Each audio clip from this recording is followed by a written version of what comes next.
എത്ര കിട്ടുമ്പോ കുറവാണല്ലേ? നടന്നു പോകും. ഇപ്പൊ നമ്മുടെ വകയായിട്ട് ചെറിയൊരു സമ്മാനം പോയി തന്ന വാങ്ങുമോ? മക്കള് തരുന്ന പോലെ സ്വീകരിച്ചാൽ അമ്മ. ഇരിക്കട്ടെ അമ്മ. വെച്ച് നമ്മ മരുന്ന് മേടിക്കാമല്ലോ. നമ്മളെന്തായാലും ഒരു ദിവസം നമ്മൾ വരും കേട്ടോ.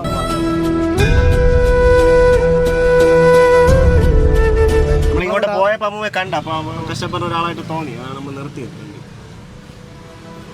കേട്ടോ. നമ്മളെന്തായാലും ഒരു ദിവസം കൂടെ വരും. അപ്പൊ നന്നായിട്ട് നമ്മൾ ചെയ്യും കാര്യങ്ങൾ.